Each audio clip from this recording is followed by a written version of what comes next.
पिछले एपिसोड के लास्ट में हमने देखा था कि ह्योग्योन का मर्डर हो चुका था। फिर हम 3 घंटे पहले का देखते हैं। चानमी वापस आती है तो सेजिन उसका वेट कर रहा था। सेजिन उसे उसके और वोनसुक की फोटो दिखाकर कहता है, मुझे पता है तुम वोनसुक की बहन हो। मैंने उस दिन बोला नहीं क्योंकि मैंने सोचा था तुम खुद बताओगी। सेजिन बताता है कि उसी ने चानमी के लॉकर में नोट रखा था और कहता है कि वो कुछ समय बाद यूएस चला जाएगा पढ़ाई के लिए, इसलिए उससे पहले जो कुछ वो जानता है वो बताना चाहता है। चानमी उससे पूछती है कि उसे ये कैसे पता चला कि वो सॉल आ चुकी है, तो सेजिन बताता है कि एक बार किसी काम से वो स्कूल गया था तो वहाँ उसे देखा था। सेजिन आगे बताता है कि उसी ने वोनसुक के गिरने वाला वीडियो ऑडिटोरियम में प्ले किया था। चानमी ये सुनकर बहुत हैरान होती है और पूछती है, तुम्हें वो वीडियो कहाँ से मिला? तो सेजिन कहता है कि उसने ही अपने फोन से रिकॉर्ड किया था। फिर हम 1 साल पहले का देखते हैं जब सेजिन वोनसुक के स्कूल में ही पढ़ता था। वो कॉरिडोर से गुजर रहा था तो उसने वोनसुक को खिड़की पे बैठ के वीडियो कॉल करते देखा। मजे के लिए उसने फोन रिकॉर्ड पे लगा दिया था। तभी किसी के गिरने की आवाज आई और उसने वोनसुक को गिरा हुआ देखा था। उस समय वो बहुत ज्यादा डर गया था और वहाँ से भाग गया था। चानमी पूछती है कि जब तुम्हारे पास वीडियो था तो तुमने पुलिस को बताया क्यों नहीं कि वोनसुक ने सुसाइड नहीं किया था, उसका मर्डर हुआ था। सेजिन कहता है उसे खुद ऐसा लग रहा था कि वोनसुक ने सुसाइड किया और इसी वजह से उसने स्कूल भी चेंज कर लिया। वोनसुक के डेथ से वो बहुत ज्यादा डिस्टर्ब था और वो वीडियो कभी नहीं देखा उसने। अब जब वो यूएस जाने वाला था तो उसने सोचा कि एक बार वीडियो देखे। तब उसे पता चला कि वोनसुक को किसी ने धक्का दिया था और ये बात सबको पता चले इसलिए उसने ऑडिटोरियम में वीडियो प्ले किया था।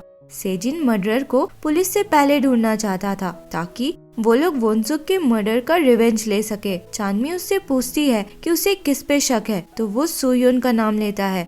अगले सीन में हम देखते हैं कि जेबम और सोयोन की बढ़ती दोस्ती को देखकर ओसंग को अच्छा नहीं लग रहा था। एक दिन पहले के सीन में हम देखते हैं कि ओसंग जेबम को बताता है कि उसके साथ फोटो में जो लड़का है वो वोनसुक है। ओसंग जेबम को समझाता है कि वो किसी को ना बताए वरना झूठ का पुलिस से बहुत से क्वेश्चंस पूछे जाएंगे और वो फोटो को जला देता है। दूसरी तरफ डिटेक्टिव जिन अपने पार्टनर के साथ उस क्राइम सीन पे पहुंचती है जहां ह्योग्योन का मर्डर हुआ था। उन्हें ये मर्डर और जंगयोंग के असॉल्ट के बीच कुछ सिमिलैरिटीज नजर आती हैं। इधर चानमी क्लास में सोयोन के शूज देखकर याद करती है कि उसने सेजिन से जब पूछा था कि उसे सोयोन पे शक क्यों है तो सेजिन ने बताया था कि इंसिडेंट के बाद उसने एक हुडी वाली लड़की को जाते देखा था जिसके सेम सोयोन वाले शूज थे। किसी के थ्रू सब में ये न्यूज फैल जाती है कि चानमी वोनसुक की बहन है, जिससे सब बहुत शॉक्ड रहते हैं। जीयून आकर चानमी को सुनाने लगती है कि तुमने ये सीक्रेट छुपा कर क्यों रखा कि तुम वोनसुक की बहन हो, खुद डिटेक्टिव बनना चाहती थी क्या? एजंग चानमी को डिफेंड करती है तो जीयून उसे मारने के लिए आगे आ जाती है। ये देखकर चानमी उसके बालों से खींचकर उसे बहुत मारती है, इतना ज्यादा कि लोगों को उसे हटाना पड़ता है। जीयून की ऐसी हालत देखकर उसकी मॉम बहुत ज्यादा गुस्सा होती है और डिमांड करती है कि चानमी को स्कूल से निकाल दिया जाए, पर टीचर चानमी को कुछ दिन घर में रहने को बोलते हैं ताकि उसे एक्सपेल होने से बचा सके। चानमी ये बात तैसो और एजंग को उनके पूछने पे भी बताती है। दोनों चानमी को वोनसुक के बारे में बताते हैं कि पहले वो बहुत अच्छा हुआ करता था, लोगों को बुलिस से बचाता था, पर फिर अचानक से वो बदल गया। बुलिस से दोस्ती करके वो खुद बुली बन गया। एजंग कहती है ऐसा ओसंग की वजह से हुआ था, वो उसे मैनिपुलेट करता था।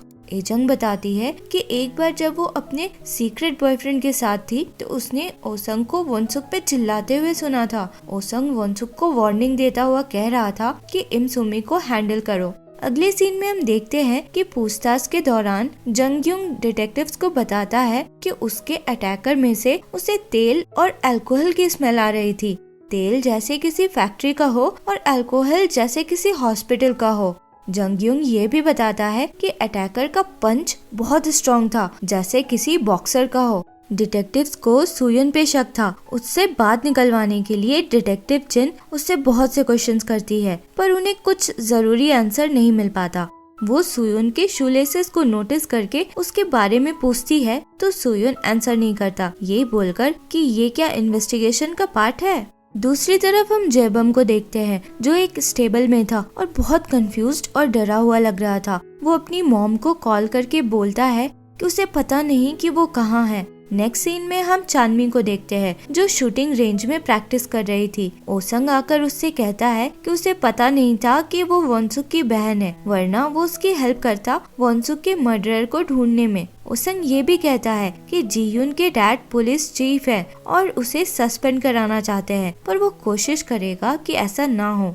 डिटेक्टिव जिन उस डॉक्टर से मिलने आती है और बताती है कि ह्योग्योंग का मर्डर हो गया है। डिटेक्टिव डॉक्टर से पूछती है कि वो यहाँ क्यों आया था कुछ दिन पहले, तो डॉक्टर बताती है कि वो धमकी देने आया था कि उसके अगेंस्ट किया हुआ लॉसूट ड्रॉप कर दिया जाए। डिटेक्टिव जिन वॉशरूम जाती है तो वहाँ विग लगा के तेसो थी, पर डिटेक्टिव उसे पहचान नहीं पाती।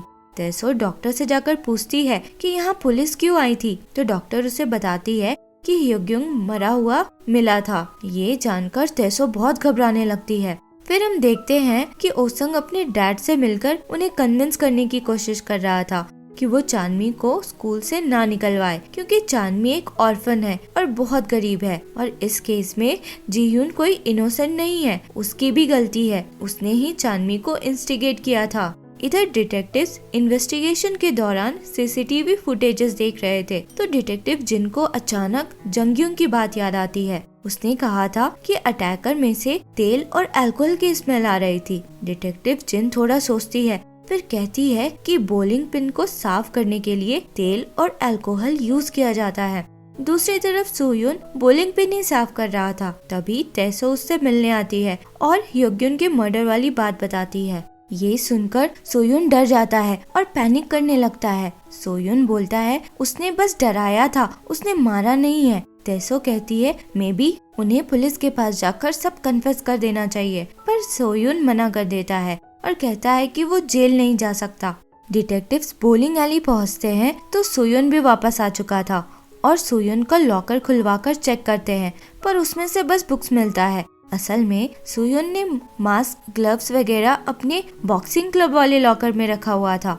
डिटेक्टिव जिन को भी इस बात का ध्यान आता है और वो बॉक्सिंग क्लब जाने को निकलती है। रास्ते से वो दूसरे डिटेक्टिव को कॉल कर कहती है कि वो सोयुन को वहीं रोक कर रखे, पर सोयुन वहाँ से निकल चुका था। सोयुन को वहाँ से निकलता हुआ उसके डॉक्टर यानी डिटेक्टिव जिन के हस्बैंड भी देख लेते हैं। डिटेक्टिव जिन और सोयुन एकदम तेजी से बॉक्सिंग क्लब की तरफ जा रहे थे। डिटेक्टिव जिन पहले पहुंचकर लॉकर खोलने की कोशिश करती है तो सोयुन का कोच उन्हें रोकता है, पर वो मानती नहीं और लॉकर का ताला तोड़ देती है। तभी सोयुन भी पहुंचता है, वो बहुत ज्यादा घबरा रहा था। डिटेक्टिव जिन लॉकर खोलती है तो उसमें कुछ भी नहीं मिलता। वो सोयुन से उसके रूम दिखाने को बोलती है तो सोयुन मना कर देता है, बल्कि सुनाता भी है कि आप अपना काम सही से क्यों नहीं करती, बस मेरे पीछे पड़ी रहती हो। डिटेक्टिव जिन बहुत एम्बैरेस फील कर रही थी। दूसरी तरफ हम चांदमी को देखते हैं जो एक बैग लेकर कहीं जा रही थी। वो एक स्टोर जाती है और अपने बैग में से एक दूसरा बैग निकालकर एक बॉक्स में डालती है और उस बॉक्स को अपने ऑर्फनेज के एड्रेस पे पार्सल कर देती है। इधर सोयुन को समझ नहीं आ रहा था कि लॉकर में से उसका बैग लिया किसने। चांदमी अकेले बैठकर बहुत रोने लगती है क्योंकि उसे अब पक्का लग रहा था कि सोयुन ही उसके भाई के मर्डर के लिए रिस्पॉन्सिबल है। दूसरी तरफ जेबम ओसंग को उसी स्टेबल पर लेकर आता है और बताता है कि वो पिछली रात को पता नहीं कैसे इसी जगह पे था।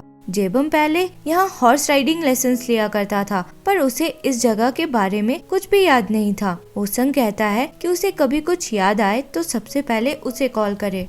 जेबम कहता है कि पिछली रात डरने की हालत में उसे एक मेमोरी याद आई थी। वो एक्सीडेंट की वजह से 6 महीने हॉस्पिटल में नहीं था, बल्कि उसने इसी स्टेबल में अपनी जान लेने की कोशिश की थी। फिर वो ओसंग से पूछता है कहीं मैंने ही तो वॉन्सुक का मर्डर नहीं किया। अगले सीन में हम देखते हैं कि चांदमी बुसान के लिए निकलती है। वो बहुत ज्यादा सीरियस लग रही थी।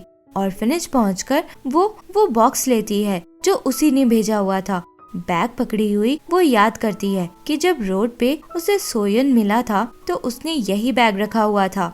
इधर सोयुन को अपने लॉकर में से एक नोट मिलता है जिसमें लिखा था कि अपना बैग चाहिए तो बुसान आओ। सोयन तुरंत वहाँ से निकलता है। चांदमी ने सोयन को एक सुनसान से फैक्ट्री जैसी जगह पे बुलाया था। सोयन पहुँचता है तो पूरा अंधेरा था। वो चांदमी को पुकारता है, तभी लाइट्स जल जाती है। सोयन कहता है, मैं सब कुछ एक्सप्लेन करूँगा, तुम बस सामने आओ। मैंने वॉन्सुक का मर्डर नहीं किया है। पर चांदमी उसके आगे पिस्टल टिका देती है। उसी समय लाइट चली जाती है और चांदमी शूट करती है और ये एपिसोड यही खत्म होता है। मिलते हैं अगले एपिसोड में। अगर एक्सप्लेनेशन पसंद आया हो तो लाइक, शेयर एंड सब्सक्राइब करें। Thank you for watching.